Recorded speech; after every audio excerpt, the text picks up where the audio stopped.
வெண்பாவை பற்றி அஞ்சலியும் அகிலனும் பாரதி கிட்டக்க சொல்கிறாங்க. வெண்பா கிட்டக்க என்னோட பிரச்சனை பற்றி நான் சொன்னேன் மாமா அப்படின்னு அஞ்சலி சொல்கிறாங்க. அவன் நீங்கள் எழுதி கொடுத்ததா சொல்லி என் கிட்டக்க டேப்லெட் கொடுத்தா அப்படின்னு சொல்லி சொல்கிறாங்க. கண்ணம்மா வீட்டில் தங்கியிருக்கும் போது கண்ணம்மா நீங்கள் எழுதி கொடுத்த ப்ரிஸ்கிரிப்ஷனை பார்த்து இது உங்களோட ஹேண்ட் ரைட்டிங் இல்லைன்னு கண்டுபிடிச்சிட்டா மாமா, அதை அவன் அங்கேயே கிழிச்சு போட்டுட்டா அப்படின்னு சொல்லி சொல்கிறாங்க. ஆனால் ஒரு தடவை அகிலனுக்கு நான் இந்த ப்ரிஸ்கிரிப்ஷனை ஃபோட்டோ எடுத்து அனுப்பியிருந்தேன் மாமா, அதை பாருங்கள் அப்படின்னு சொல்லிட்டு அகிலனோட மொபைலை காமிக்கிறாங்க. அது என்ன டேப்லெட் அப்படின்னு பாரதி பார்க்குறாரு. பார்த்தோன்னே அவருக்கு அதிர்ச்சி ஆயிடுது. கிட்டக்க சொல்கிறாரு, இந்த டேப்லெட் எல்லாம் நீ சாப்பிட்ருந்தேன்னா உன்னோட பிரச்சனை இன்னும் தான் அதிகமாகிருக்கும் அப்படின்னு சொல்லி சொல்கிறாரு. எல்லாரும் வெண்பா பற்றி சொன்னப்ப நான் நம்பவே இல்லை, இப்போ தான் புரியுது அவள் எதுக்காக இப்படி நடந்துக்கிட்டானே தெரியல, சரியான துரோகி அவ அப்படின்னு சொல்லி கோவப்படுறாரு.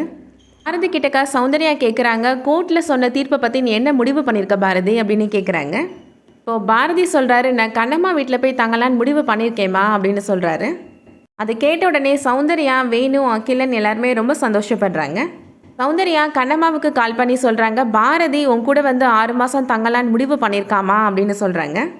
அதை கேட்டதும் கண்ணம்மாவும் ரொம்ப சந்தோஷப்படுறாங்க. பாரதி இப்போது வேண்டா வெறுப்பா கண்ணம்மா வீட்டுக்கு போகிறாரு. பாரதி பார்த்த உடனே கண்ணம்மா ரொம்ப சந்தோஷமாக வீட்டுக்குள்ளே வாங்க அப்படின்னு கூப்பிடுறாங்க. பாரதி கண்ணம்மா கிட்டக்க சொல்கிறாரு, கோர்ட்டு தீர்ப்பை மதிக்கணும் அப்படின்ற ஒரே காரணத்துக்காக தான் நான் இங்கே வந்து தங்குறேன், உன் கூட சேர்ந்து வாழணும்னு ஆசைப்பட்டு நான் ஒன்றும் வரலை அப்படின்னு சொல்கிறாரு. இன்னும் 6 நாளில் என்னை பார்த்து நீ வீட்டை விட்டு வெளியில் போகணுன்னு சொல்ல வைக்கிறேன் அப்படின்னு சவால் விடுறாரு. கண்ணம்மா சொல்கிறாங்க, அதெல்லாம் எதுவும் நடக்காது, இந்த 6 மாதத்தில் கண்ணம்மா தான் என்னோட மனைவின்னு நான் உங்களை சொல்ல வைக்கிறேன் அப்படின்னு கண்ணம்மாவும் சவால் விடுறாங்க. சவாலில் யார் ஜெயிக்க போகிறாங்க அப்படின்றத வெயிட் பண்ணி பார்க்கலாம். இந்த வீடியோ உங்களுக்கு பிடிச்சிருந்துச்சுன்னா லைக் பண்ணிக்கோங்க. அடுத்தடுத்த சீரியல் அப்டேட்ஸ் வேணும்னா நம்ம சேனலுக்கு சப்ஸ்கிரைப் பண்ணிக்கோங்க. தேங்க்ஸ் ஃபார் வாட்சிங்.